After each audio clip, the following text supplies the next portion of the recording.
남자는 최 노인이 돌아오자 크게 반겨주었다. 아무래도 둘과 셋은 무려 1.5배나 차이가 나니까. 물론 최 노인이 합류했다고 갑자기 모든 일이 마법같이 해결되는 일은 없었다. 때로는 순간의 번뜩임이 세상을 바꾸기도 하지만 번뜩임의 직면에는 수많은 사람들의 시간이나 돈 또는 둘 다가 필요했다. 그리고 그건 젊지 않아도 가질 수 있었다. 최초의 컴퓨터는 천문학 분야에서 사용된 인간 컴퓨터였다고 한다. 대단한 전문적인 지식이 필요하지 않은 작업을 평범한 여성들에게 맡긴 것이다. 최 노인과 박 노인이 하는 일이 바로 그런 것이었다. 남자가 가져온 자료들은 대부분 디지털 파일이 아닌 종이뭉치들이었고 둘은 그 자료들을 타이핑하고 분류했다. 처음 사무실에 방문했을 때처럼 문서나 하나같이 알아들을 수 없는 내용들로만 이루어져 있었고 보안을 위해 인터넷도 안 되는 컴퓨터를 사용하다 보니 사실상 외계어를 해석하는 거나 다를 게 없었다. 때문에 남자가 확인하기 전까지 최 노인은 자신이 일을 제대로 하는지도 파악하는 것이 불가능했다. 남자는 가끔씩은 며칠간 연락이 끊어질 때도 있었고 어떨 때는 너덜너덜해진 옷차림으로 돌아왔으며 두 노인이 정리한 자료를 몇 번이고 읽다가 다시 뛰쳐나가곤 했다. 그러고 나면 최 노인은 잘된 건지 아닌지도 알 수 없는 채로 다시 남자가 가져온 새 자료를 정리했다. 이건 힘들지만 괜찮았다. 하지만 최 노인을 가장 비참하게 만드는 것은 그가 이것조차도 제대로 하기에는 너무 늙어버렸다는 점이었다. 첫눈이 내릴 무렵 남자는 예산이 다 떨어졌다 통보했다. 이들은 숫자가 적기 때문에 내부 시설에 들어가기 위해서는 사람들의 협조를 구해야 했다. 그리고 언제나 그렇듯 가장 빠르게 사람을 쓰는 방법은 돈이고 하지만 남자는 직접 움직이는 입장이니 돈을 벌 여유가 없고 노령연금이나 받고 있는 최 노인이나 박 노인 역시 경제적으로는 힘이 빠질 수밖에 없었다. 결국 두 노인의 자본이 거덜나면서 이들의 모든 조사는 그 자리에서 멈추고 말았다. 남자는 비참한 기분을 드러내지 않으려 애쓰며 때로는 밤새 머리를 싸매거나 때로는 비명을 지르고 때로는 고통스러운 신음을 내다 쓰러지듯 잠들었고 최 노인이 할 수 있는 것은 그저 그런 남자의 모습을 지켜보며 자신들의 패배를 기다리는 것뿐이었다. 하지만 박 노인은 포기할 수 없었다. 박 노인에게는 죽어가는 아내가 있었으니 이대로 남자가 포기해버리면 박 노인은 곧 아내가 잡아먹히는 모습을 봐야만 했다. 사흘 뒤 박 노인은 자신의 친구들을 데려왔다. 박 노인은 성격은 불같았지만 그만큼 자기 사람들은 소중하게 대하는 편이었고 아직 살아있는 친구들 중 박 노인을 믿는 이들이 이곳에 합류했다. 남자는 처음에는 자신이 검증하지 않은 불특정 다수가 찾아오는 것에 떨떠름한 반응을 보였지만 이게 세상에 맞설 마지막 기회임은 누구도 부정할 수 없었다. 남자는 박 노인이 데려오는 노인들의 관리를 최 노인에게 맡기고 다시 현장에 뛰어들었다. 최 노인은 지금까지와 달리 자신의 역할이 좀 더 선명해진 느낌에 삶의 활력을 되찾았다. 박 노인이 데려오고 최 노인이 이끄는 이들은 삶의 마지막을 후대를 위해 불태우는 마지막 생명의 양초가 되었고 남자는 가장 밝게 빛나는 하나의 불빛이 되어 이 세상에 진실을 비춰줄 것이었다. 하지만 이 불빛이 얼마나 쉽게 꺼지는지는 최 노인도 미처 생각지 못하고 있었다. 처음 시작은 작은 균열이었다. 박 노인의 친구들 중 일부가 불만을 표하기 시작했다. 요컨대 왜 우리는 이런 노동과 자원을 제공하면서도 제대로 된 정보를 받지 못하느냐는 것이었다. 최 노인은 이게 터무니없는 소리라고 생각했다. 이들이 정리하는 모든 자료가 곧 정보인데 그걸 하루 종일 정리하면서 정보 공유가 없다는 건 그저 꼬장에 불과했다. 물론 최 노인이나 다른 노인들이나 그 정보를 제대로 이해하지 못하는 건 마찬가지였지만 중요한 건 남자는 모든 정보를 투명하게 공개하고 있다는 것이다. 하지만 어딜 가나 자신의 무지를 자랑하며 정보를 떠먹여달라 요구하는 목소리만 큰 사람이 있기 마련이다. 이들은 당장 자신들이 알아들을 수 있는 정보를 내놓으라며 그렇지 않으면 경찰에 신고하겠다 협박했다. 처음에는 좋게 말하려던 남자도 조금씩 불쾌해하는 모습이 눈에 띄기 시작했다. 최 노인도 이들의 태도가 어처구니가 없었다. 경찰이 알게 되면 죽는 건 남자만이 아니다.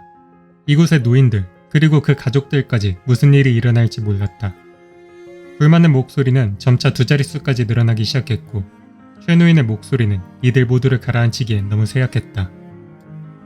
결국 최 노인은 다른 노인들 설득하기를 포기하고 남자에게 도움을 요청했다. 어차피 여기 사람들 모두 힘을 합쳐 세상에 맞서기 위해 왔으니 납득할 만한 답을 들을 수 있다면 언제든 다시 힘을 모아줄 것이다. 하지만 남자의 생각은 조금 달랐다. 어쩌면 그 노인들이 엘사나 나자가 보낸 스파이일지도 모른다. 그러니 정보를 달라인대로 줬다가 모두 의문의 실종 처리가 될지도 모를 일이다. 남자는 최 노인에게 제안했다. 앞으로 일주일간 자료를 조사하고 해당 노인들의 신원을 조사할 테니 그때까지만 진정시켜달라는 것이었다.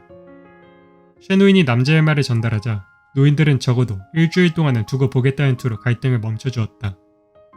자신들이 자발적으로 와놓고서 저런 태도가 아니 꼽긴 했지만 싸움이 멈췄다는 것만으로 충분히 고마운 일이었다.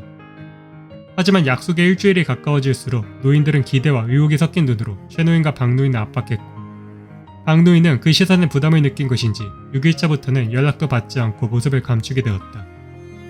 그리고 열흘이 흘렀다. 남자도 박 노인도 더 이상 사무실의 모습을 드러내지 않았다. 남은 건 최 노인과 그를 공격하기 위해 몰려드는 노인뿐이었다. 자신에게 서류더미를 던지며 추한 늙음을 과시하는 노인들에게 둘러싸인 최 노인은 생각에 빠졌다. 남자는 어디로 갔을까? 어쩌면 도축장에 잠입했다 붙잡혀 지도새도 모르게 고기가 되었을지도 모른다. 아니면 고문을 당하고 있을지도 모른다. 그리고 고문 끝에 이곳을 불어버렸다면. 최 노인의 머릿속에 딸과 손자까지 위험에 처하는 상상이 스쳐 지나갔다.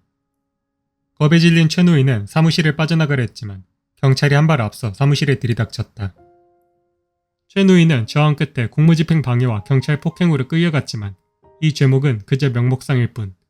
아마 이제부터 최 노인의 배후를 알기 위한 모진 고문이 시작될 것이다. 과연 그럴까? 다음날 취조실에 최 노인의 딸이 찾아왔다. 위험에 처하지는 않았을까 싶은 딸이 무사하다는 것을 확인한 안심과 딸이 붙들린 것 아닌가 싶은 공포가 동시에 밀려오는 찰나 딸은 최 노인의 얼굴을 보자마자 비명 같은 소리를 지르며 화를 내기 시작했다. 남자는 사기꾼이었다. 나자가 대기업의 모델이 된 것이 수상하다고? 역사적인 발견을 한 과학자가 그 발견을 활용할 수 있는 기업의 모델이 되는 게 부정한 결탁이라 표현할 수 있을까? 죽음을 가볍게 여긴 경찰이 실종 사건을 무시했다고? 이건 본질을 완전히 잘못 생각한 이야기였다. 식인이 영혼을 구원하는 세상에서 죽음은 가벼운 사건이다. 하지만 실종은 죽음 이상으로 무거운 사건이 된다. 실종자가 죽은 뒤 썩어버리면 영혼이 지옥에 가니까. 식인이 영혼을 구원하는 세상이라면 실종자를 더 열심히 찾았어야 했다. 노인들이 나자의 스파이일지 모른다고? 이 또한 말도 안 되는 소리다. 남자가 가져온 종이가 진짜 중요한 서류였다면 최 노인은 알아보지 못하더라도 나자나 엘사의 관계자들은 그게 뭔지 알았을 테니까. 노인들이 진짜 스파이였다면 서류를 빼돌렸지 굳이 남자와 기싸움을 하지 않았을 것이다. 왜 최 노인은 이걸 생각하지 못했을까? 왜냐면 최 노인은 식인이 너무나도 역겨웠으니까. 그게 너무 역겨운 나머지 외면해버려 그 세상을 똑바로 보지 못했으니까. 나자는 그저 유능한 과학자였고 엘사는 그저 유능한 기업이었으며 남자는 절박한 노인들의 돈을 뜯어내는 유능한 사기꾼이었다. 그리고 여기서 지나치게 유능한 사람은 한 명 더 있었다. 마음이 꺾인 최 노인이 모든 이야기를 자백하고 경찰은 남자를 추격했지만 끝내 남자는 체포되지 않았다. 최 노인이 시간을 너무나도 잘 끌어준 탓이었다. 그리고 최 노인을 위한 맞춤형 지옥이 시작되었다. 박 노인이 불러낸 피해자들 그리고 그 가족들은 사기꾼을 잡을 수 없다는 것을 알게 되자 모든 비난의 화살을 최 노인에게 돌렸다. 잃은 돈을 돌려받고 잃은 자존심을 채우기 위한 분풀이 대상으로 최 노인만한 사람이 없었으니까. 그리고 시대착오적인 생각으로 사기꾼들의 배를 불려준 최 노인 같은 멍청한 늙은이를 동정해주는 사람 같은 건 없었다. 사람들은 세상에 정의가 살아있음을 증명하기 위해 최 노인을 비참하게 죽이고자 했다. 어떤 사람들은 최 노인을 변호해주기도 했다. 진짜 정의를 위해 사람을 죽여야 한다면 죽어야 할 대상은 최 노인이 아닌 그 사기꾼이 아닌가? 하지만 분노한 사람들은 단 한마디로 이 주장을 명쾌하게 논파해냈다. 너 그놈 가족이냐? 최 노인의 딸은 결국 견디지 못하고 손자와 함께 집을 떠났다. 마침 집의 전세기간이 끝나던 참이었기에 최 노인은 돈 한 푼 남지 않은 채 길바닥에 나앉는 신세가 되었다. 최 노인의 돈은 사기꾼이 모두 가져갔고 최 노인의 인생이 불행해지기를 바라는 시선이 어딜 가나 따라왔다. 현실로 내려온 지옥에서 정신없는 며칠이 흐르고 최 노인은 잊고 있던 한 가지를 떠올렸다. 그래서 박 노인은 어디로 갔을까? 박 노인은 남자가 사라지고 얼마 지나지 않아 모습을 감췄다. 박 노인은 남자를 최 노인에게 소개시켜준 장본인이다. 하지만 박 노인을 의심하는 건 말이 안 된다. 최 노인과 박 노인은 알고 지낸 시간만 벌써 몇십 년이고 이 사건을 끌어들이게 된 박 노인의 친구도 십수명이다. 나이도 먹을 만큼 먹은 박 노인이 돈을 위해 모든 인간관계를 내던질 만한 인물이라고는 생각지 않았다. 과연 그랬을까? 박누이의 아내는 치매를 앓고 있었고 언제 죽을지 알 수 없다고 했다. 치매 약값이 엄청나게 많이 든다고 했다.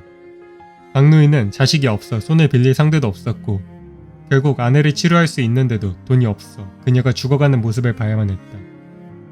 최 노인이 자식들을 사랑해 목숨을 걸고 사기꾼을 따른 것처럼 박노인도 아내를 사랑해 최 노인을 팔아넘겼을지도 모른다. 최 노인은 멍하니 박노인의 집으로 향했다. 박노인은 집에 있을까? 용서를 빈다면 어떻게 해야 하지? 사기꾼이 함께 있다면 어떻게 해야 할까? 이미 도망쳐버렸으면? 생각을 하는 것인지 환상을 밟는 것인지 알 수 없는 기분 속에서 최 노인은 박노인의 집에 도착했다. 오랜 친구였고 종종 놀러갔기에 집의 비밀번호는 알고 있었지만 최 노인은 큰 기대는 하지 않았다. 사기를 칠 생각이라면 당연히 비밀번호도 바뀌었을 테니까.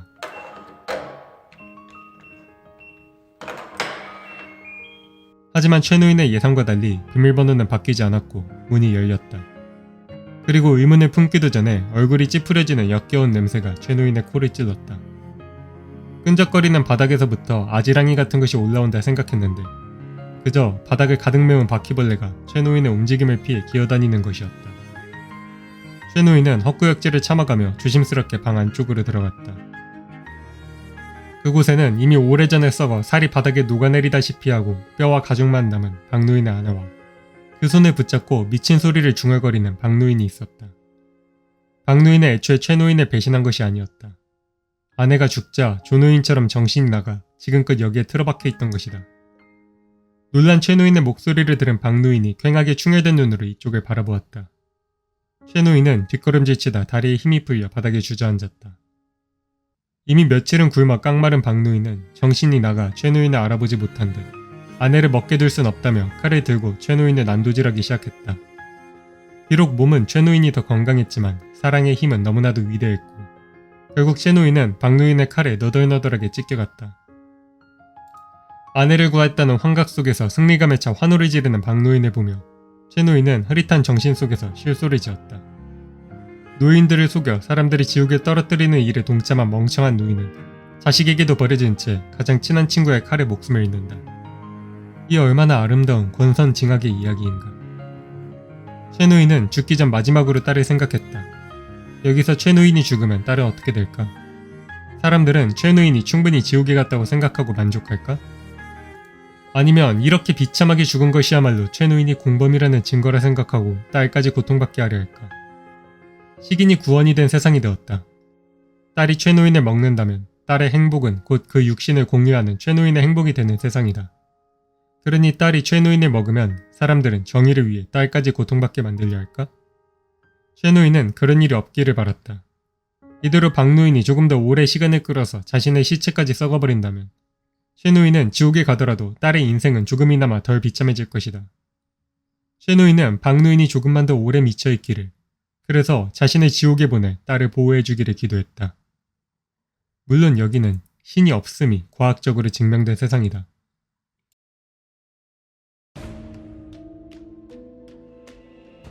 죽은 김 노인이 가장 먼저 느낀 것은 엄청난 공포였다.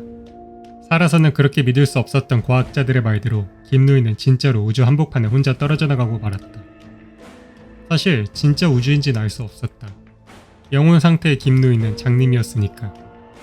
이제 김 노인은 듣지도 보지도 느끼지도 못하는 지옥 속에서 앞으로 팔다리 하나 꿈쩍하지 못한 채 영원히 살아야 한다. 김 노인은 비명이라도 지르고 싶었지만 영혼에는 입이 없었다. 마치 존재하지 않는 날개를 퍼덕이려고 발악하는 것 같은 답답함만이 김노인 영혼의 유일한 자극이 되어주었다.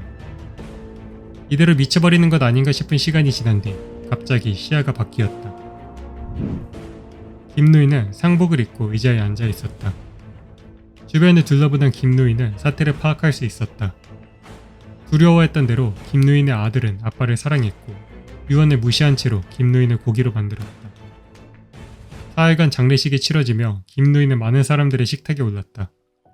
조령에 불과한 존재가 되었기에 더 이상 몸을 통제할 순 없었지만 적어도 그들의 몸을 옮겨다니며 살아있을 때는 보지 못한 새로운 시선으로 세상을 바라볼 수는 있게 되었다. 처음에는 답답한 느낌이 들었던 김노인도 조금씩 이 죽음 이후의 삶에 익숙해졌다. 한 가지 아쉬운 점이 있다면 아내를 다시 보지 못한다는 것 정도. 며느리는 김노인이 아내를 먹었다고 했으니 아마 여기 어딘가에서 자식들의 삶을 보고 있을 것이었지만 유감스럽게도 조령끼리는 소통 자체가 불가능했기에 아내뿐 아니라 다른 조령도 전혀 보이지 않았다. 결국 김노인은 입을 열지 못하는 영혼의 상상으로 아내에게 말을 걸며 장례식에 참여한 이들의 몸으로 세상을 보는 것에 만족할 수밖에 없었다. 보이진 않지만 옆에 있는 아내와 함께 자식들의 삶을 지켜보는 것. 김노인은 그 정도의 소소한 행복으로 만족하기로 했다. 그렇게 몇 달이 흘렀다. 침대에 누운 며느리가 아들에게 충격적인 이야기를 들려주었다. 김노인의 친구 최노인이 박노인에게 살해당했다는 이야기였다. 최노인과 박노인은 장례식장에서의 사건 때문에 김노인을 먹지 않았고 때문에 김노인은 이 친구들이 뭘 하고 지냈는지 전혀 알지 못하고 있었다. 감옥에 간 조노인 사건 이후로 더 이상 놀랄 일이 없다고 생각한 김노인은 크게 상심했지만 그래도 다행인 건 최노인이 죽고 얼마 지나지 않아 경찰이 이들을 발견했다고 한다. 최노인이 지옥에는 가지 않은 것만으로도 김노인은 그나마 안심할 수 있었다. 이런저런 이야기를 나누던 중 며느리가 아들의 바지 속으로 손을 집어넣자 아들이 몸을 쓱 돌려 그 손길을 피했다. 이건 김노인이 죽어서 생긴 가장 큰 부작용 중 하나였다. 아들은 세상 무슨 일을 하건 아빠가 자신을 지켜보고 있다고 생각하니 화장실을 가는 것도 내켜하지 않고 있었다. 처음에는 둘이 밤을 보내려 할 때마다 다른 사람의 몸으로 피해 아들의 개인적인 삶을 지켜주려 했지만 이런 거절이 몇 달째 반복되니 김노인도 편치 않은 마음으로 이 모습을 지켜보게 되었다. 아들이 자신을 피하는 이유를 안 며느리는 배려심 있는 미소로 아들을 위로해 주었다. 며느리도 언젠가 자신의 부모가 죽고 나면 비슷한 감정을 느끼게 될지도 모르니까. 며느리는 대신 아들을 품에 안고 다른 이야기를 들려주었다. 걱정할 필요 없다. 김노인은 죽기 전 마음의 안정을 찾았으니까. 사실 죽기 전 마음의 안정을 찾았다는 표현은 어딘가 적절하지 않았지만 김노인은 며느리의 말에 동의했다. 김노인은 자신의 아내가 지옥에 가지 않았다는 것을 알고 죽었기에 지금 위로받을 수 있었으니까. 라고 생각했지만 며느리가 전한 이야기에는 김노인이 미처 알지 못했던 비하인드가 숨겨져 있었다. 김노인의 아들과 며느리는 아버지의 뜻을 존중해 주었다. 이들은 김노인의 아내를 먹지 않았고 김노인의 아내는 지옥에 갔다. 며느리는 김노인에게 선의의 거짓말로 아내를 먹지 않았다 말했을 뿐이었다. 이미 지옥에 간 김노인의 아내는 안타깝지만 며느리는 김노인과 아들이 화해하기를 바랐다. 죽은 뒤 함께하더라도 그 관계가 서로 엇나가 있는 거 보기 좋지 않으니까. 그리고 아들 역시 그런 일을 겪고도 김노인을 사랑했으니 김노인을 먹은 것일 테니까. 물론 김노인은 조령이 되어 이 이야기를 들을 수 있겠지만 며느리는 그 문제도 이미 생각해둔 뒤였다. 김노인은 채통을 신경 쓰는 인물이니 아들네 부부가 뜨거운 밤을 보낸다고 하면 다른 사람의 몸으로 피해줄 것이다. 아들은 며느리가 자신의 가족을 위해 이렇게까지 신경 쓰고 있다는 생각에 감동의 눈시울이 뜨거워지는 것을 느꼈다. 하지만 김노인은 이 뜨거운 감정이 아들의 것인지 아니면 자신의 것인지 구분할 수 없었다.